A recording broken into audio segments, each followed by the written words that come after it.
Dee Richardson called me the other day and asked me if I could come and talk today, and I agreed, and I soon realized that it was the week before Valentine's Day, and I said, oh, goody, goody, goody, I can do a Valentine's Day, and she said something, and I didn't quite understand what it was, and I said, what?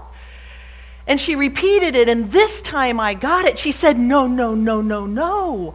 I just saw on Facebook where you had written a talk about Christmas and the winter solstice all coming together, and then there was an ice storm, and they had to cancel Unity of Warsaw. And don't I remember when you were a student at Unity Institute, and your first chapel service was a talk on Groundhog's Day, and you had it all marketed, and everybody was really looking forward to a talk about Groundhog's Day with Bill Murray and all that. And it was a snowstorm that day that shut down the city. No, no, no, Barbara Hadley, you are not talking about Valentine's Day this Sunday. And I took Dee's advice. I thought that was really good advice, and seeing by the people who have shown up here this morning to the early service, I would say that advice worked, although I'm beginning to wonder if it's just me, Dee.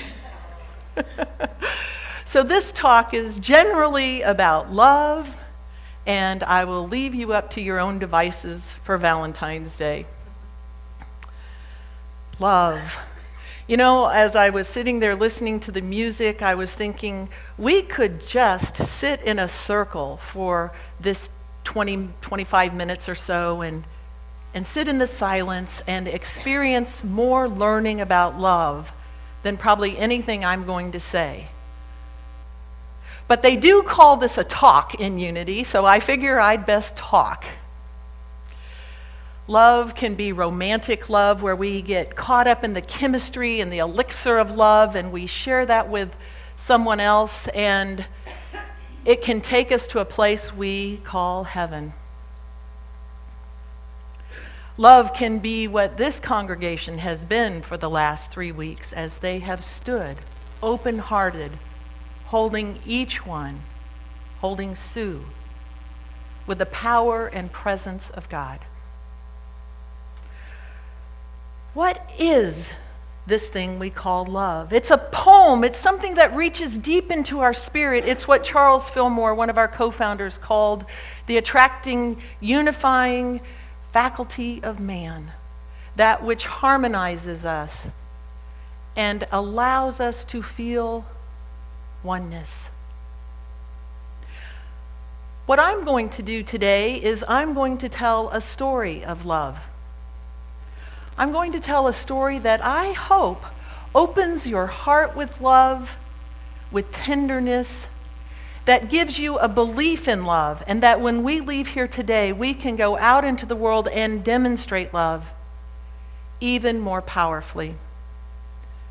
That's a tall order, wouldn't you say? That's a lot. But love can cause you to do such things. The story that I'm going to tell you today, you might be surprised. It's a children's story. You may have read this story in your high school French class.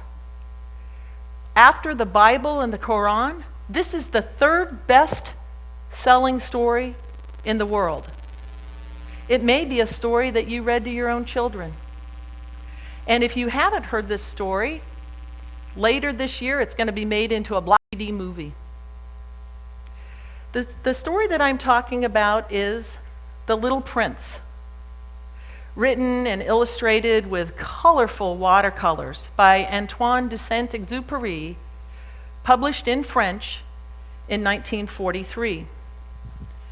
It's called a children's story, but this story, this beautiful story, has many subtle underlying textures and sub-stories, and it is a spiritual lesson. I would say that this book, along with Richard Bach's Illusions, was what opened me up to the spiritual path. It begins with a drawing by a 6-year-old boy of a hat. At least that's how adults see this drawing. Adults tend to look at things with calculations we tend to look at things, measuring it up to other images that we have seen that look like that. Looks like a hat. But to the 6-year-old boy who drew this, it is a snake that has swallowed an elephant. To the 6-year-old boy, it has all of the details of a snake that has swallowed an elephant. Later in the book, the little prince is going to meet a fox, and when they say goodbye to each other, the fox is going to tell him, "This is my great secret. It's really quite simple. One sees clearly with the heart. What is essential is invisible to the eye. Adults see through the eyes of calculation, while children see what is essential. What is essential is invisible to the eye. We can only see what is essential with our heart." After the experience this 6-year-old had with the adults, he totally gave up drawing and he became practical. He grew up to be a pilot, and he then tells the story of the time that he crashed in the Sahara Desert and he met the little prince. The little prince had come from an asteroid that was so tiny that the baobab trees that grew there would destroy it if even only one of them were to grow to adulthood. So every day the little prince would go out and he would weed and he would hoe and he would take away the seedlings of the baobab trees. And one day he came across a seedling that looked different. And he allowed it to grow, and it grew into a beautiful rose which he admired for its uniqueness and its beauty. But this rose was demanding. She demanded that he weed and water and put her under a glass and build a screen for her, and the little prince served her in this way until she began complaining and manipulating him about all sorts of things, like tigers that didn't even exist on their asteroid. The little prince began to mistrust her, and he grew unhappy. And he escaped the asteroid by tagging along with a migration of wild birds. And he had a lot of adventures, and he eventually came here to Earth and landed in the Sahara Desert. And while wandering around the desert, he came to a house where someone had lovingly tended a garden in the desert. Can you imagine how much work that took? And he walked into the garden and he saw 5,000 roses. And he was astounded because his rose had always said that she was the only one of her kind in all the universe. And he mourns because he thought he was something special, that this rose that he had was special. And he must not be much of a prince when there's all these other roses in the world. And he lay down and he wept. It was at this point that he met the fox that's going to later tell him that the secret in life, the essential theme of real love, is that one sees clearly with the heart. What is essential is invisible to the eyes. And the little prince says to the fox, "Come play with me. I'm feeling sad." And the fox says, "I can't play with you. I'm not tame." And the little prince asks, "But what does tamed mean?" And the fox answers, "It means to create ties. To tame something, you have to be patient. You have to spend time with it. You have to be predictable. You must come at the same time every day so it begins to anticipate your coming. If you come at 4 p.m, the fox tells the little prince, I'll begin to be happy by 3. The closer it gets to 4, the happier I'll feel. By 4, I'll be all excited. There must be a routine, a ritual. Oh, I'm beginning to understand, the little prince says. I think I was tamed by a rose. There's a story of my own life back when Tom and I were at the University of Kansas. And I was taking a tremendous class load. I think it was like 23 hours.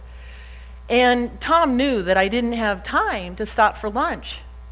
And he would get on his bicycle and he would go down to a local Mexican restaurant and he would ride back up to campus with my favorite burrito. And I would run out of class and I would grab the burrito and give him a quick kiss and then go back to class. It was a ritual that I could depend upon. And out of rituals and routines, out of being tamed, yeah, I was tamed, real love can blossom. Don't minimize the importance of rituals and routines in your life. These are the instruments from which we can bond with each other. It may sound simple, but they're important. The little prince left the fox and encountered the pilot, and they were to spend the next 8 days together as the pilot was trying to repair his airplane and looking for water. During this time, the little prince told the pilot the stories of the rose who had tamed him and the lessons he'd learned from the fox. The word that the fox used in French for tame has the same meaning as the word nurture. When you nurture, you grow with love. What you nurture becomes your own. It is unique to you in 1,000 special ways. When you share experiences that you want only to share with those that you nurture, you see them in ways no one else will. This is true of a garden that you cultivate or weed, or a person that you choose to spend time on and focus your attention upon. Draw into your mind someone or something. It could be a pet or a person. Draw into your mind someone that you choose to nurture, to focus your attention on, and think of all the little rituals that you have, rituals around greeting each other when you come home from work, or rituals around how you serve a meal. These are really important. This is how we bond to each other. When you nurture someone, you see what is essential with your heart, and real love can grow. Now, I'd say this story of the little prince is a good story. It's a good spiritual story. It's a tender story. And there are so many other lessons in this book. I invite you to read it yourself. But there's a great love story underneath the story of the little prince. You see, the author of The Little Prince, Antoine de Saint-Exupéry, he lived every experience that is depicted in the story of the little prince. Literary researchers can draw a straight line from every setting, character, relationship, every detail in the book, right into Antoine's life. For example, when he was a child, he had a head of curly yellow hair, just like the little prince, and he was called Little Prince. During his service as an airmail pilot in the North Saharan desert, he wrote a letter to his sister Didi, and he told her about a fox that he had adopted and that he adored. Antoine suffered a life-threatening airplane crash in the desert in December 30th, 1935. He had been trying to set the land speed record from Paris to Saigon, and he'd already been in the air 20 hours when he crashed in the middle of the night. He didn't have hardly anything to support him, no food, no water, and he wandered in the desert only to be found on the fourth day, literally dying of thirst, by a Bedouin who revived him with a native remedy. Antoine knew about the desert. And most striking, he had a great love affair, filled with passion, with his sweet, vain, petulant wife, Consuelo, who was his real-life Rose. Later, she would write a book about their marriage called The Tale of the Rose. And in here, she would talk about all the different experiences they had in this great romance. She was his inspiration for the story of The Little Prince. She was Antoine de Saint-Exupéry's real-life Rose. Antoine was a world-famous author already when he met Consuelo. He was an epic, heroic aviator in a time when aviation was just beginning. He was going to become one of the most heroic pilots in World War II. He didn't simply write about passion, he enveloped it in every aspect of his life. He was a man of bold energy, and he literally demanded that Consuelo, this young Salvadoran widow, marry her. The first day he met her, he dragged her off to the airport where she had never flown before and she had no desire to go up in an airplane. And he took her up in an airplane and did loop-de-loops and shot down towards the earth until she finally would kiss him. 2 days later, he asked her to marry him. And they lived a passionate life in the public eye. He promised her everything, and he meant it, but he was unable to provide for her the stability that she needed to root herself, the stability that their love needed to grow into mature love. They traveled from Buenos Aires to Casablanca, to Paris, to New York. Nothing could satisfy Antoine's need for excitement, and Consuelo was dragged from one port to another. Their passionate love affair was stressful and difficult to sustain, and they separated and came back together and separated and came back together. And again, this was all done in the public eye. Think about this. Isn't it ironic? Antoine wrote one of the greatest, most tender stories in the whole world of real love. And he did that out of this relationship with Consuelo where he was unable to nurture his real life Rose the way he wanted to. Isn't that the truth about life? Isn't it out of our most difficult relationships that we learn the lessons that are so meaningful? Maybe that's why you're on a spiritual journey. You know that there are spiritual tools that can support you in finding real love. Maybe real love is what you're looking for in your life. Maybe you've missed opportunities and you recognize it and you're here because you want to ground those spiritual tools and more deeply feel real love. Or maybe you've already found real love and you're here so that you can experience those tools to more greatly appreciate what you already have. The essential things that you see with your heart. During a time when Antoine and Consuelo had finally found a little bit of peace, they were living in New York on Long Island, and a friend had given them a giant mansion with 23 rooms that Antoine was able to go from room to room, and he was able to really enjoy the peace that he always needed, the peace out of the public eye. And it was here that he wrote The Little Prince. Perhaps it was an offering of forgiveness to Consuelo for the love that he had not been able to from a grounded, mature place, give her. And these two stories, the fictional story of the Little Prince and the historical story of Antoine and Consuelo, these are intricately intertwined. Before he leaves the asteroid, the little prince goes to his rose to care for her one more time and to say goodbye. And she tells him,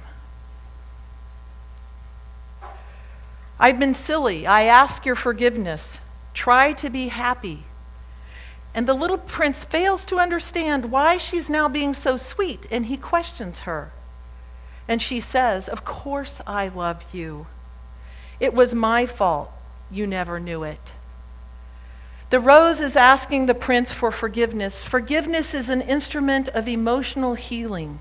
It's a spiritual gift that comes from our spiritual strength. First, we give love to ourselves, and then we extend it to another. Forgiveness is a way to bring healing. No relationship is without emotional hurt. But in a relationship that yearns for real love, forgiveness can bring about that healing. And beginning to forgive, the little prince sees that he has not yet been able to fully love the rose. He had been serving the rose, but he hadn't really been nurturing her. He hadn't really given her empathy. And he regretfully confides to the pilot, "In those days, I didn't understand anything. I should have judged her according to her actions, not her words. I should never have run away. I ought to have realized the tenderness underlying her silly pretensions." It is only after meeting the fox that the little prince is able to see what is essential, to see the tenderness underlying the rose's actions. This is empathy. This is seeing what is essential. A mature love not only sees with the heart, it hears with the heart. Empathy isn't what we say. Empathy is how we open our heart and listen before we say anything. We open the ears and eyes of our heart and extend that nurturing and that caring to another. We tame, and we are tamed. Once the little prince learns empathy from the fox, he's able to forgive the rose and himself. The story of the little prince ends with the pilot believing that the little friend has found his way back to the asteroid, back to his rose, and that there has been forgiveness. Today, we've learned 3 great lessons of love. First, what is essential is invisible to the eye. We must see through our heart. Second, nurture all that you love. Give someone your attention on a regular basis, and they will come to look for your care, to expect your care, and they will become special to you. And third, empathy can lead to genuine forgiveness. It's Valentine's Day. You knew I had to mention it. And as you prepare a Valentine card for the focus of your attention, think about how you're nurturing them, and don't discount how important it is. And if you weren't thinking about sending a Valentine card, now maybe you might want to. Something special for the object of your love. Nurture all that you love. After the little prince had left the fox, he went back to the 5,000 roses, and he said, "You are lovely. An ordinary passerby would think that my rose looked exactly like you. But my rose, all on her own, is more important than all of you together because she is the one I have watered. She is the one I put under glass. She is the one I sheltered behind a screen. She is more important to me since she is my rose." It could be a rose, a pet, a person, a room in your house. Whatever you choose to focus on becomes yours and becomes special to you. And the quality of your caring can bring meaning and joy to your life. This is why we unite in community. There are members of this congregation that have been nurturing this church, this ministry for years.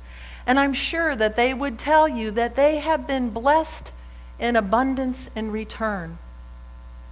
Our scripture for today was a scripture of abundance. Now hear these words as an abundance of love. Give, and it will be given to you. A good measure, pressed down, shaken together, running over, will be put into your lap. For the measure you give will be the measure you get back. Nurture all you love, and you will receive love in return. Namaste.